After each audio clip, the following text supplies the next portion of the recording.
Welcome, everyone. We are all friends of Disney, and as you can see, we are missing a friend. My wife Megan isn't feeling great, so she's not going to be part of today's podcast. So now it's just us. Just us. Bro time. She's still here in the spirit. Yes. If needed, I will Photoshop her face in here. Oh, you should. Megan is here. Yes. So, today we are going to be talking about episode 2 of Zack and Cody, The Sweet Life of Zack and Cody, to be more specific. And do you want to talk about what this episode was about? All right. So Zack and Cody obviously live in the hotel, and they have an event at the hotel in this episode, and it's a beauty pageant for Mini Miss. It's like the Universal Mini Miss Beauty Pageant. Yeah. Which is like elementary school beauty pageants. Which London used to be a previous Mini Miss. Yep. And Cody is madly in love with one of the girls.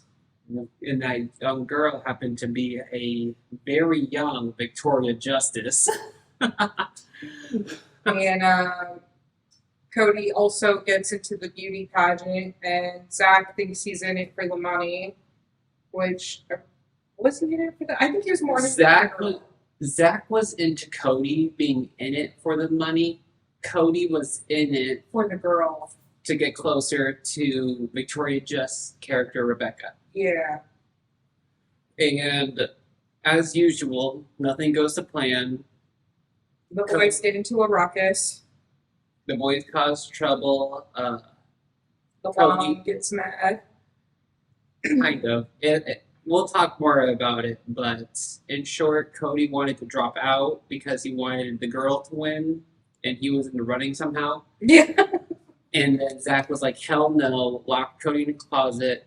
And performed some awesome skateboarding tricks. And then when Cody got out of that closet, tackled Zack on stage, and they had a little brawl. Yes, and in the end, Rebecca did end up winning Victoria Justice's character. So, that being said, I don't know, like, to me personally, growing up, this is like the Hallmark episode I remember the most of.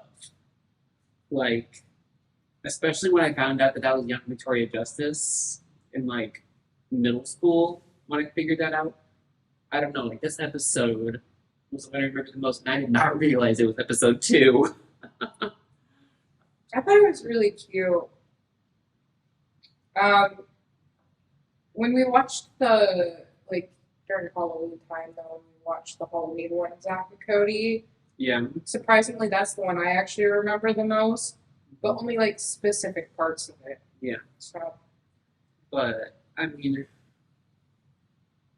what are your thoughts on Cody being in the beauty pageant? Like, I thought it was funny. I thought it was hilarious. My only thing is, so Cody got into the beauty pageant because this one younger girl named Tyresha dropped out. But there was no formal dropping out. She just kind of left with her mom chasing after her, and Cody kind of undertook her place. But the weird part about that is that Tyresha was not white. And I'm curious how no one knew who Tyresha was to be able to call out that Cody was obviously not her. But they were able to recognize, like, everyone else in the pageant, you know? Yeah. Like, she must have been, like, a new entry that year or something. Well, the thing is about is, like, early on in the episode, you hear, like, Zack being like, oh, like, Little Miss Rhode Island or whatever is making eyes at me. So that makes me think it's one of those situations where there's, like, a winner from, like, every state. Mm-hmm. That being said, there's only 50 of them, and you would think you would recognize people who are able to be, like, those top title child models or child beauty star pageant peoples. So just that part just, it's like, and they allude to it too, because when Tyresha gets to go out on stage for the first round, the announcer's like reading this card of like stuff about her, and she goes, and her hero is George Washington Carver. And like, you can see that they're playing with the joke because it's like, he's white. Wait, what? Carver? Not to say that that can't be a person who is white's like hero, but it's like they kind of played with the fact that Tyresha was obviously not white. Yeah. I just thought it was a pretty funny episode. It was hilarious. I couldn't. So one of the other models or whatever, pageantees, I guess. I don't know what's the word for it. You're asking someone who's still pretty blank-minded. So anyway, I'm just gonna call them. I was gonna call them models at that point. Contestants. Finished. One of the contestants. One of the contestants' moms is like this severe redneck. Oh yes, this is actually one of the topic points I wanted to talk about. Then you go on because you go. So I kind of wanted us to get into a discussion about this mom because, like, this mom, she's pretty redneck, but like, you can also see that she's like scourging the hotel for any needs. You know, like there's when she had like all the toilet paper rolls, and then at the end she was like, "Can I get a refund on my movie because I didn't like it?" type of thing. And I kind of wanted to go into like that these moms are paying for their daughters to be in beauty pageants, and so like I think her mom, like, she reminded me a lot of my mom in a way, you know, trying to scourge for, you know, like necessities in like ways that you can. And then Mr. Mosby, he's like, well, I'll be making sure to count the towels, you know, and like you can see how this mom is like trying to make a living with her daughter's passion. Yeah, I can definitely see it. For me, there's just a couple parts where it's like, oh no, it's absolutely cringe how she does it. Yes, yeah, don't get me wrong, it's absolutely cringe. Because Jonelle brought up toilet paper. There's a scene where she comes back. So the girl she has like a pyramid of toilet paper in her hand. But the initial reason she went out into the hall and grabbed those toilet paper was that said she saw a half-eaten, like half a steak out in the hall, which, granted, that's a steak on the waist right there. Like that is depressing to me. Like I don't care how full I am, I will eat a full steak. But like, gosh, it's so weird not having Megan here. I mean, I love you, chat bubble, Megan. But like going after a half-eaten steak out in the hall, bringing in your porta pot and making Mr. Mosby carry it, like. It's, I can't help but be like, I have respect for her trying to, like, get those basic needs. Like the toilet paper one, I get. We all go to hotels, we all take the soaps and stuff like that. That's a common thing. The movie part felt a little Karen-ish to me. I won't lie. She seemed like a little bit like a Karen. Like, I didn't like it, so I should get the refund. I'm like, that's not how that works. That's not how that works. But like you definitely see the respect of like this pageants take a lot of money. Yeah. Any kind of like event of that scale takes a ton of money and time and resources to get to that point. I was like, this takes me back to like when I did figure skating and sports all throughout growing up. Like, because like my mom, like in our household, we've never been a high income household, and so, like, my sports were expensive, you know, especially with track and field. Like, I had to get throwing shoes. Throwing shoes are, like, not the worst in price, but, you know, when you're throwing a lot and the purpose of the sole is to make it easier for you to spin in the ring and make sure you get that torque to, like, really throw the object. Mm-hmm. And you go through them, that gets expensive. And then I also had piano lessons, I had French horn, and then I also did band. So then there's all of those out of cost expense, and then traveling for sports. So you got to pay for food. And I also did golf in high school. 1 year I did varsity golf. I also did golf in the summer, and that's an expensive sport in general too. And so a lot of and like figure skating lessons were like I think they're roughly like about like $120 a month. Mm-hmm. So like my mom's spending a lot of money for me to do these activities.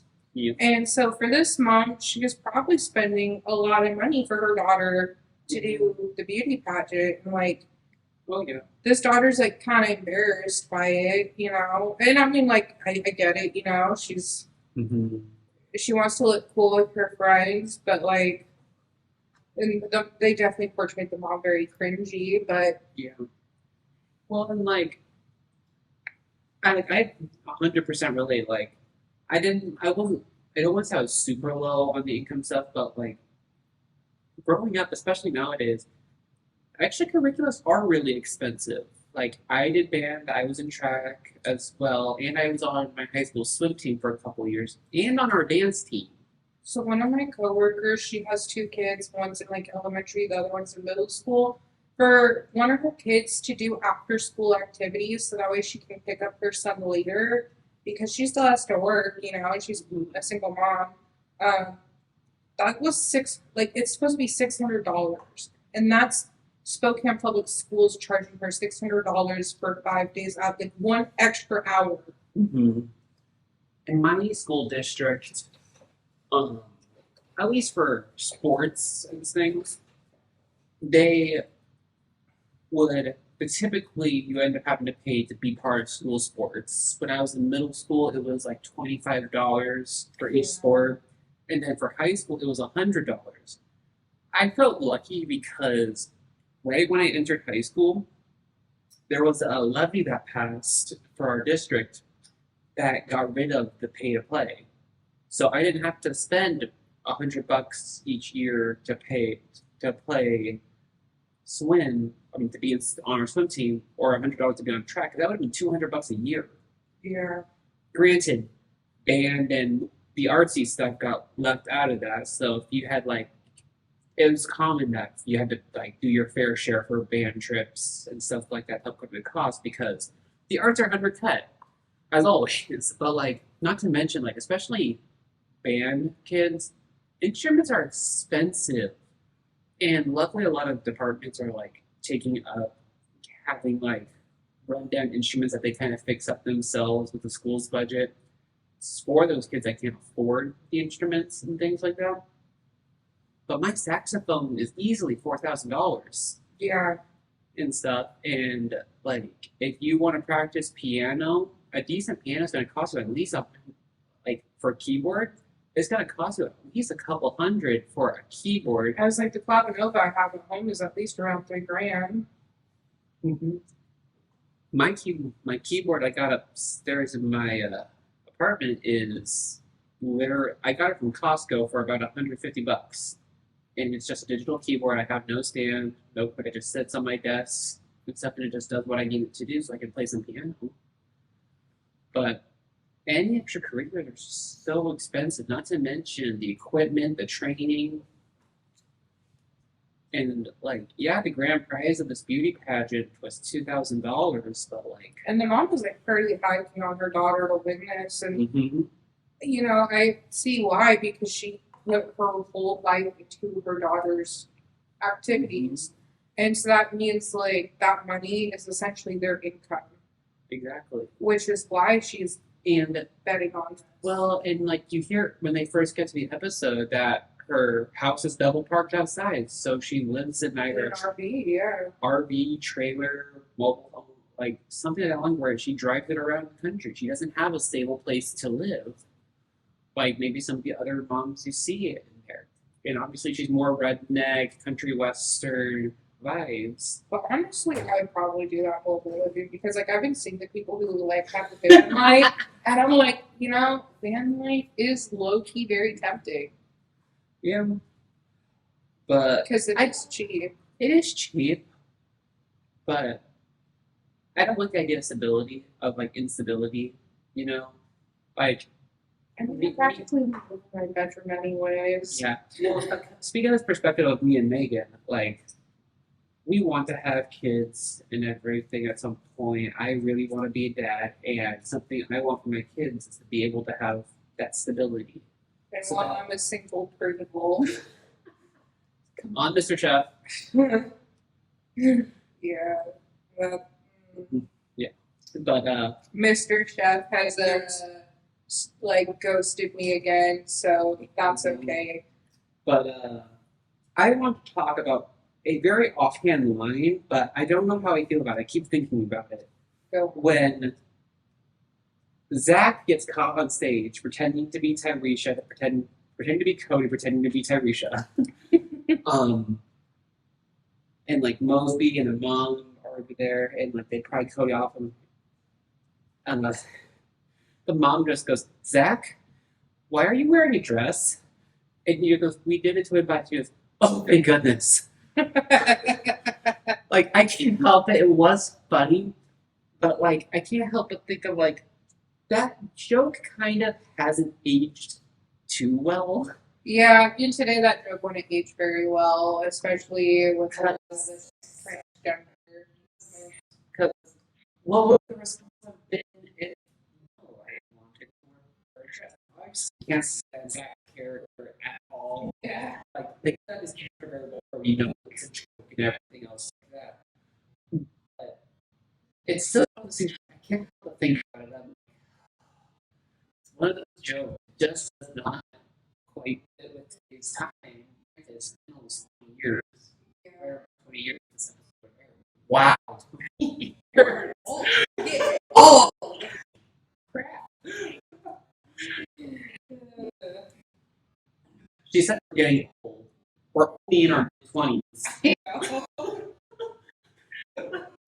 Okay, I feel like since I've turned 24 though, I've been feeling it. Like 23, I was like, we're still in the prime, and then I turned 24 and I'm like, okay, the people who are in their 30s, who are 90s babies, they're coming to fight you, you know? I know they are. I absolutely know they are.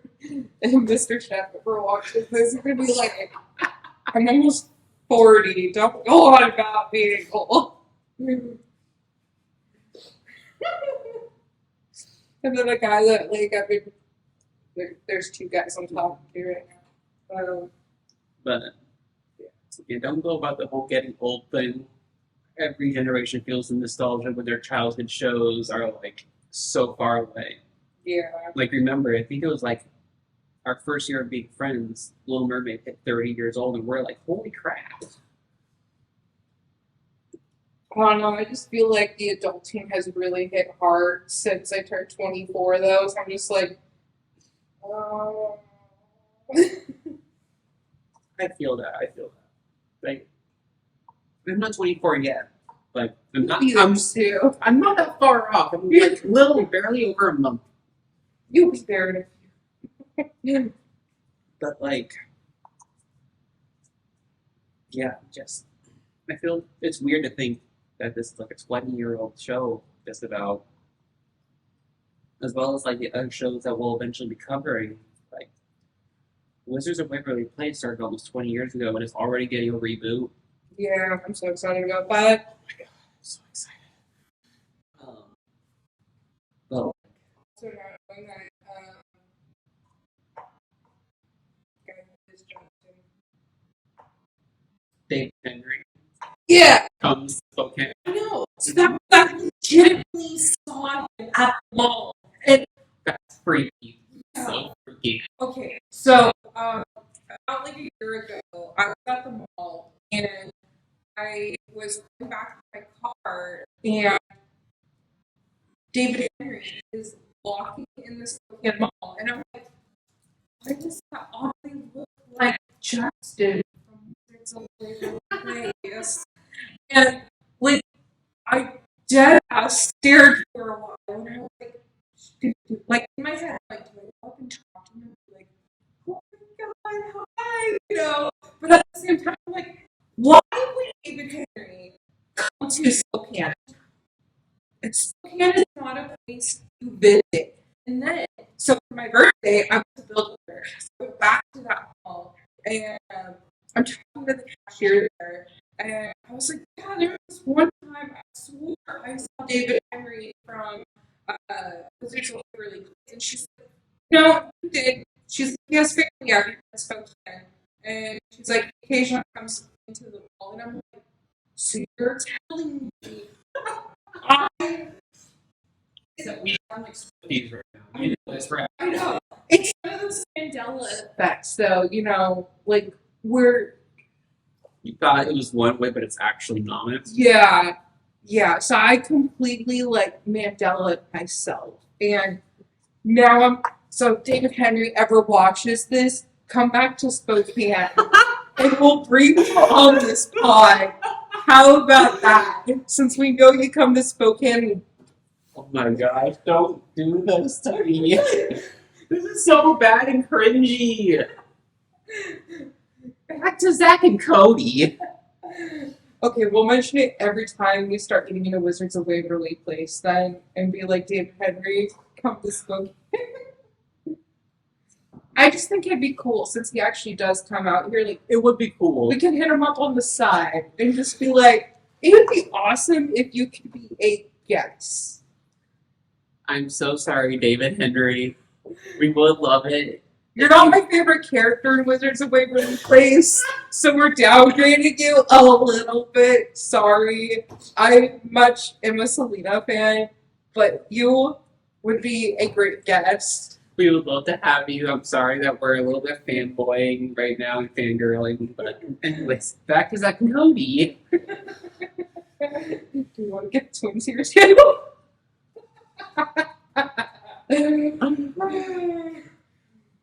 Anyways, what are your thoughts on how desperate Zack is for books?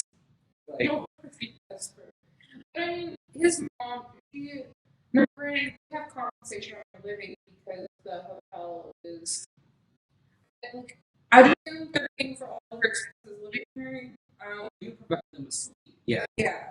But I don't know if they put part of paycheck for that, you know, so I don't know the whole financial situation on that. I mean, I think about it, like, this is a 5-star hotel in Boston. Yeah. Like, she is their headliner. So, it could be very nuanced how she could be paid.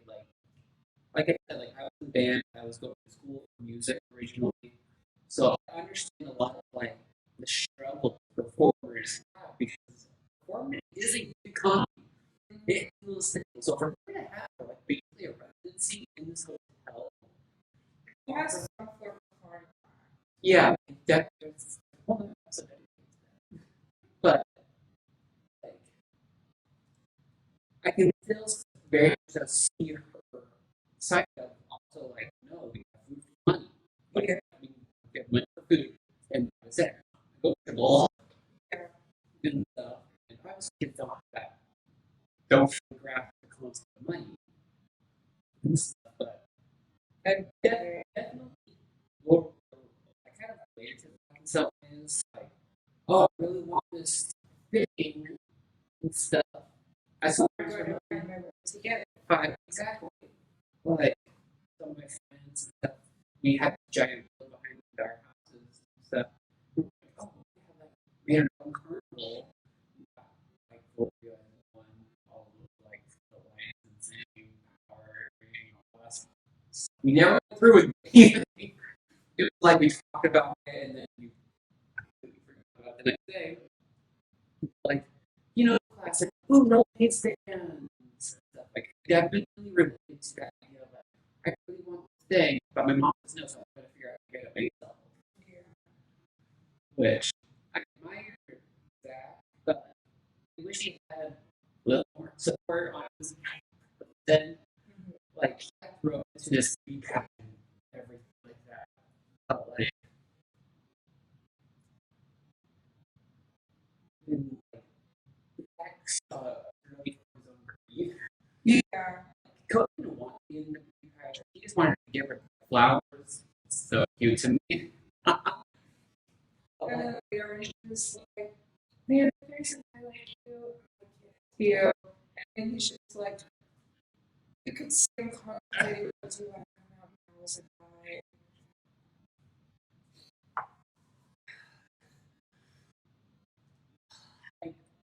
Sorry, going back to like when the mom made you say this is when I come out as a guy. I'm like, oh, gosh, this episode in a lot of subtle ways has not aged well with the growth and representation of the LGBTQ community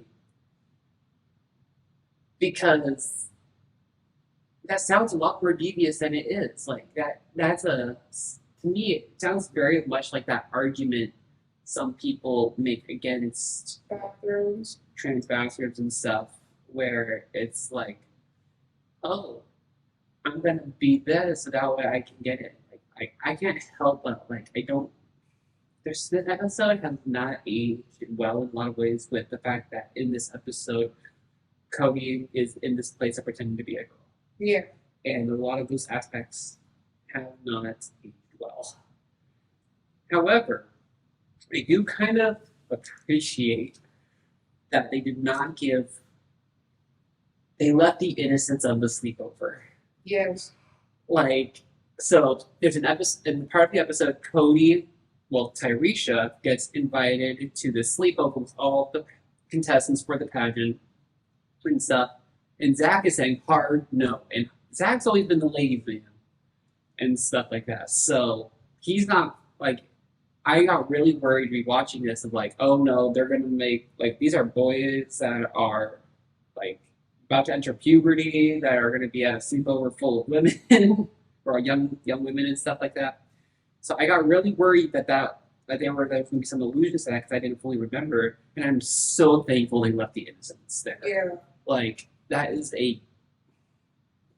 I would have been so upset if they made any allusions. Like Cody still agreed to go to the sleepover and be with Tyresha and stuff, but like at least make an appearance. You know, he's part of the team, and he's part of the team. He wanted to be with Rebecca, and even as Tyresha, Rebecca really saw him as a friend, even though she didn't know that he was gay. If they knew that he was gay, he wouldn't have been invited.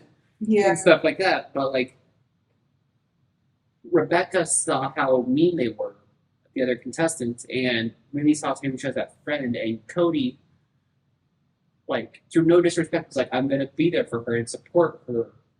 Be that nice person because the contestants are so catty. Yeah. Which I love the wholeness of it, you know?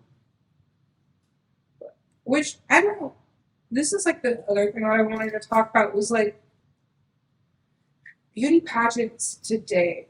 I've never really heard much about beauty pageants at all. Like, I've like watched a few videos here and there, but like I don't think, you know, they're like I don't think the profession is portrayed as they are on TV. Like, you know, the gossiping and the I think it's culture that might have changed. yeah. Because you think at early 2000s, like there was stuff like America's Next Top Model, stuff like Star Baby, all that drama, and a lot of pageantry stuff in the early 2000s. I really could have been around that. Yeah. Like, there's so much media reflecting this. Obviously, it's got to be somewhere. I don't even really see it. I think pageants might actually be seen as being out.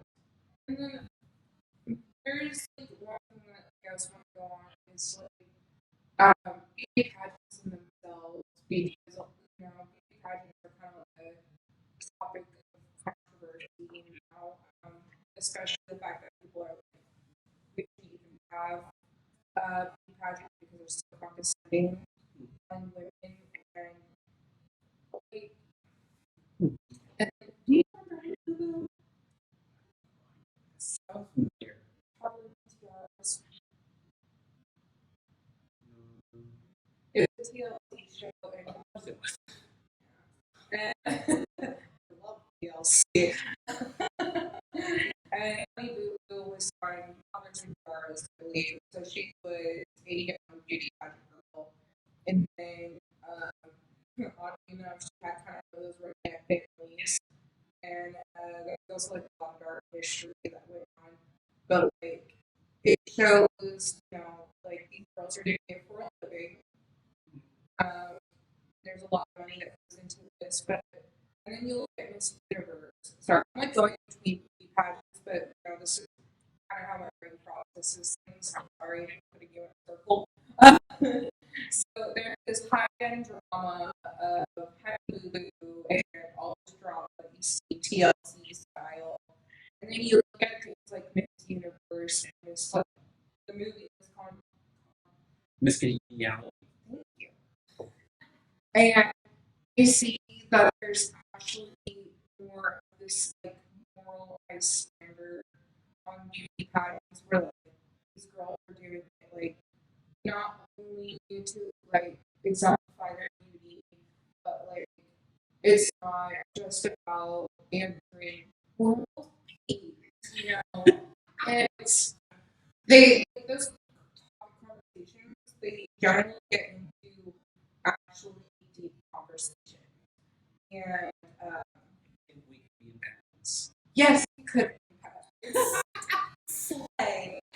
Let us know if you guys want to see us in a beauty pageant. We'll put on a little show here, and then you guys with a poll. We can vote the winner. Yes. And even though we only have spirit picture making here, we'll get her to join in. Yeah.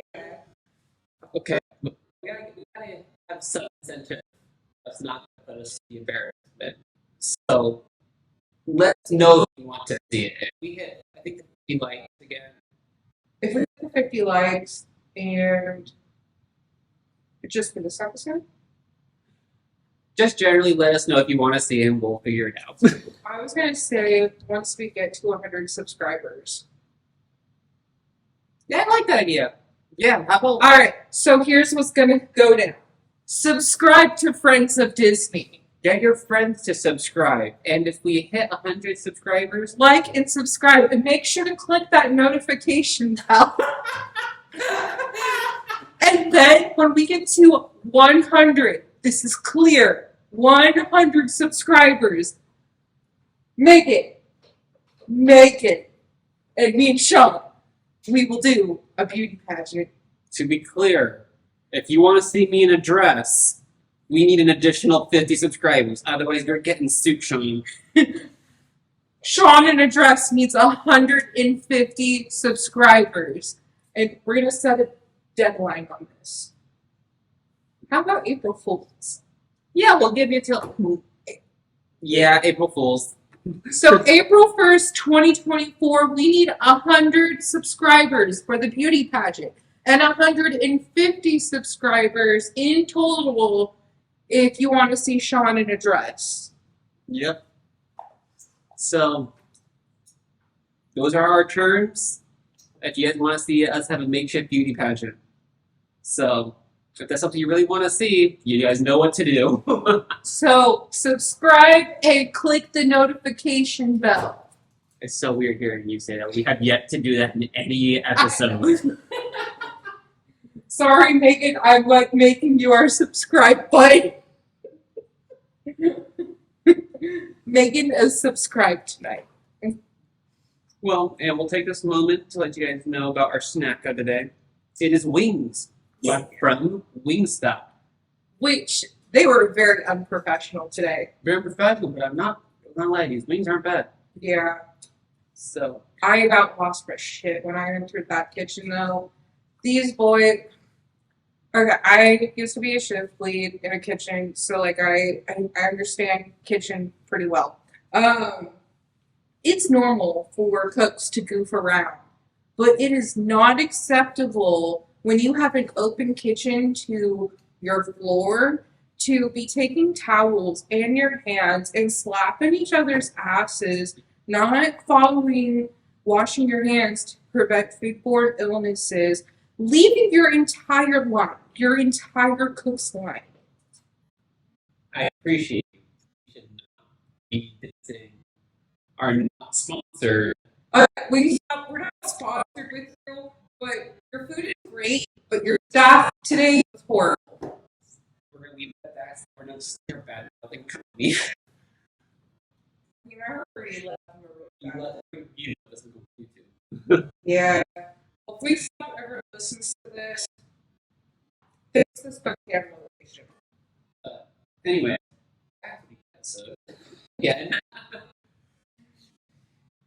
I don't know, like, I really don't. I remember that now. In fact, that's how, like,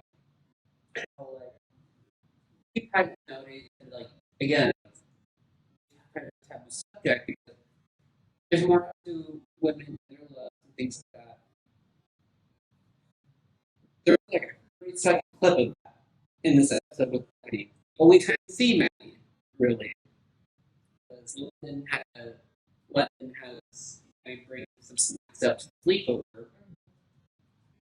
And Maddie was trying to talk to them, saying, hey, there's more to like life in your books. There's education, things like that, which is important. But they really sure out not all the girls. They're young, they're and stuff like that. And that's their whole world. But what about Orlando Bloom? What do you like? Like, I appreciate put that in there. I just think that it was so much of a you know, especially when it's time where that's such a huge thing. Chicken. It was before episode was released before the TikTok of people mocking 50 years ago the universe. I wish that kind of happened in this episode. No, I know exactly what you're talking about. What's going on? Remember that? Don't make me laugh so much. That's so cringy. What's it? Close. So funny. I definitely did not say that correctly though, because I can't sound enough like a dead bird. But yeah, but I don't know. Yeah. Also, what did you think of like the skateboard part? Okay, obviously the skateboard part was Zach being Zach. However, if I'm going to put myself in the pageant world, strategically, so, pageants tend to be very stereotypical, you know, and especially given to more female-oriented talents, media, whatever. It's like, you're always going to have the person that sings, you're always going to have the baton twirler, I was like, the ribbon they dancing. actually do now. Like you know all those stereotypes. Yeah. You know? So I think strategically, like, going with skateboarding was brilliant. Like, even from a strategy move, like, let's say they never got caught. And they were in the running, everything was good. They were so impressed by the skateboarding because it's something they've never seen before in a pageant. Or likely have never seen. Again, these are like girly girls that are all for like Orlando Bloom crush. It's all about their looks. Who cares about education? Idolizing London. Like, they're very much so more surface level oriented. Yeah. So again, like, I truly think that if that didn't get exposed, that they would have won because Oh, absolutely. picking such an out of left park skill was brilliant strategically. Yeah. For the pageant. Even though he almost like, I mean, he is skilled enough. Skilled enough though, but like, they've never seen a skateboarder in a pageant, you know? That was a very small area to skateboard, though. Which is why I'm a little more impressed. Not gonna lie. I also want to know how the hell they got the like ramp Same. I want to know how they got that set up so fast if it was a talent change. Yeah. Also, the fact that the hotel just got laying around. But I don't know though. Cody. Like performing at right when we have the host. Oh yeah. Like what? Did they know each other prior? They knew each other prior long recognized instantly, and that they basically were like competitors in the cruise service. So like they were performing on cruise lines and things like that, and they kind of figured out they were fighting over the spot basically. Yeah, he was. He was there. For two were off stage too. To have the final, yeah. Granted, dude pipes. Yes, yeah. I kind of wish that they were able to like kind of sell it a little bit because the voices sound really well together. Like, I hate that kind of this with her job too. With her job, like she's a straight up headliner, basically a residency in a 5-star hotel in Boston. That's impressive, especially for a performer. Well, like, think about it. You think to be a host of Little Miss beauty pageant. Yeah. That kind of shows America's career. And let's not to mention that Please Do Fair is probably a gig. Whereas it's an actual contract career. Exactly. Like, I hate like how much of an ass he was to me. Yeah, I have kids and oh no, okay, your butt back bench or whatever. Like, there's nothing wrong with her. Yeah, realistically, she's stunning. She's stunning. Like I was offended hearing that. Like, you were being on band stuff, so you get it. Look at performers. To hear that kind of trash talk is unacceptable, especially since all performers are in the same kind of situation. You know, and like everyone fears the prodigy. We all know it. We all fear the prodigy. And stuff, and it can be a little tense there. Like again, it's a big company when you're a performer, and so yeah, it's always going to be a little bit of a rivalship with each other. But in my career, I've never seen something like that. Yeah, you don't need to be disrespectful. Mm-hmm. And it. Although I have to give the actor props. You recognize that the actor was also Taylor from the first Indiana episode. He was remember that thick accent that Taylor has? I don't know. That's the same guy. Speaking of which, that episode. So you may remember how we're specifically referencing episode 1 of Hannah Montana. There was Hannah Montana was originally going to be our first series that we were going to go through. And due to some tech issues, the first episode we had recorded for the first episode of Hannah Montana, we lost a little over half the episode somehow. And I really don't know how. So we only have about the first 20 minutes of the episode. So we also lost heavyweights, which that one I was pretty sad about. Yeah, you may have seen like some more recordings prior to this one have had some tech issues. We're working through the bugs. We're getting some stuff, but right now we're kind of that the lost Hannah Montana episode is kind of under lock and key right now for another time. Yeah. Are we going to try and re-record the heavyweights or do something with that? We'll figure something out for heavyweights. Because that was such a good movie, and like we had really great conversations about that one. That one and Hannah Montana were a great conversation. I know. the 2 episodes we have the best conversations of like the most in-depth and funny things. Get lost. But over time we'll get these bugs figured out. Yeah. But yeah. Well, I think we've talked about everything except so we could possibly talk about. I know. It's hard to like have such an episode longer than the episode we watched. It's hard. I mean, you guys saw the first episode of Zack and Cody. We had a decent amount to talk about, touching on things like Goldie. It also would help if we had Megan. I know, she gives us so much to talk about.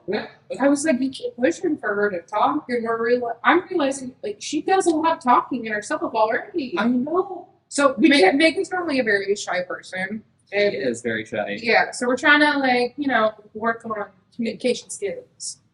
As a group, especially as a group too, because like me and you click very well with conversation. Me and her click very well with conversation. The 3 of us. The 3 of us, like, there's a reason they call it the third wheeling exists. Because it's very easy for third wheeling to occur. So we're very intentional trying to reduce the chance of that happening with our conversations.